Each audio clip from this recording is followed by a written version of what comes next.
बिस्मिल्लाहिर्रहमानिर्रहीम। क़ाल अल्लाहु तबारक व तआला फ़ी कलामिल मजीद इक़रा बिस्मि रब्बिकल्लज़ी ख़लक़। व क़ाल अल्लाहु तबारक व तआला फ़ी मक़ामिल आख़र रब्बना समीना फ़रजीना नामल सारिहर इन्ना मुक़िनून। आज का ये मेरा मौज़ू इल्म है और अमल है। अल्लाह जल्ला जलालुहु ने कुरान करीम की पहली आयत में इल्म की तरफ इशारा फरमाया और फरमाया इक़रा बिस्मि रब्बिकल्लज़ी ख़लक़। इस आयत करीमा के अंदर अल्लाह जल्ला जलालुहु ने इल्म दीन की तरग़ीब दी है। इल्म दीन वो वाहिद इल्म है जो इंसान के फ़लाह बहबूद के लिए काफ़ी है, दुनियावी कामयाबी के लिए भी और उखरवी कामयाबी के लिए। अगर इंसान के पास इल्म दीन ना हो तो वह इंसान दुनिया के अंदर भी गुमराह है और आखिरत के अंदर भी घाटे और खसारे वाला है। आज जिस कदर इल्म दीन से दूर होते चले जा रहे हैं, उसी कदर कहते हैं कि उम्मत परेशानियों का सामना कर रही है। अगर हमारे पास इल्म दीन होता तो फिर उस सूरत में हमारी हुक्मरानी होती,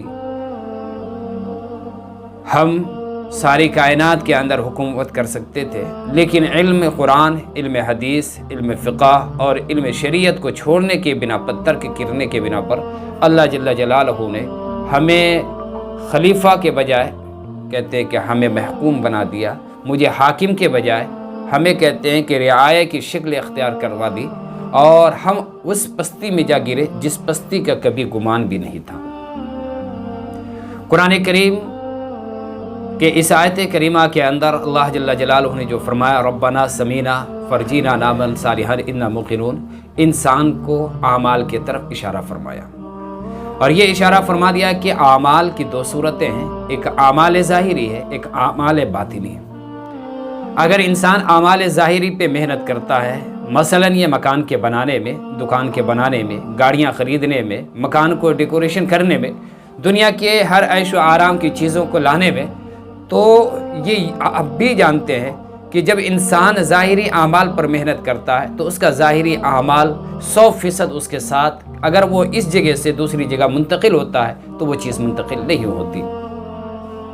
आप बैंक बैलेंस बनाते हैं तो 100% आप जब इस मुल्क से दूसरे मुल्क को जाएंगे तो 100% आप लेकर नहीं जा सकते जब तक कि गवर्नमेंट आपको इजाज़त नहीं देती। आप मकानात बनाते हैं वो नहीं ले जा सकते। लेकिन इसके बरखिलाफ़ अगर आमाल बातिना पर मेहनत करते हैं, नफ्स के बनाने में, अपने ख्वाहिशात को दबाने में, अल्लाह और उसके रसूल की रज़ा को हासिल करने में, तो फिर कुरान करीम कहता है कि 100% वह इंसान अपने आमाल बातिना को अपने साथ लेकर के जाता। इस मुल्क से जब दूसरे मुल्क में जाएंगे तब भी वहाँ लेकर के जाएगा। उस पर किसी हुकूमत के पहरा नहीं, किसी पुलिस का पहरा नहीं, किसी गवर्नमेंट का पहरा नहीं, किसी लुटेरे का पहरा नहीं, बल्कि वह आमाल आपके सीने के अंदर मौजूद है, वो सारे के सारे आपके साथ मुंतकिल हो जाएंगे। आप दुनिया से आखिरत की तरफ जाएंगे, वो सारे के आमाल कहते हैं कि आखिरत की तरफ मुंतकिल हो जाएगी। कुरान का पढ़ना, हदीस का पढ़ना, उस पर अमल करना, तक़वी की ज़िंदगी इख्तियार करना, खैर का काम करना, भला और भलाई का काम करना, लोगों के अंदर रिफाई काम करना, सदक़ात का करना, लोगों का, गरीबों का ज़रूरतों को पूरी करना, ये सारे के सारे वो आमाल है जो इंसान कहते हैं कि हमेशा 100% अपने साथ लेकर के चलता है, 100% लेकर के जाता है। अब यह है कि अगर हम आमाल ज़ाहिरा पर मेहनत करते हैं तो फिर ऐसी सूरत में हमारी कामयाबी नहीं है।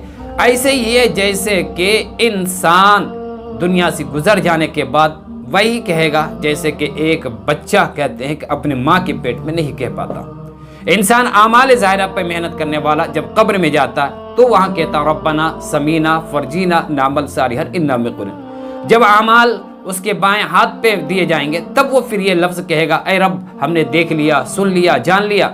ऐसे ही जब कब्र पे, जब आपको अजाब पे डाला जाएगा तब फिर वो बंदा कहेगा कि ऐ रब मुझे अब यकीन हो चुका है। उस वक्त अल्लाह जल्ला जलालहू इरशाद फरमाएंगे कि अब मौका नहीं रहा। जैसे कि माँ के पेट में तू ये तलब नहीं करता था कि मुझे दुनिया में जाना है, मुझे दुनिया में जाना है, ऐसे ही अब यहाँ से किसी इंसान को बाहर नहीं निकाला जाएगा। आज ज़रूरत है हम और आप दोनों को कि हम आमाल सालिहा की तरफ भागें और ज़्यादा से ज़्यादा नेकी का काम करें।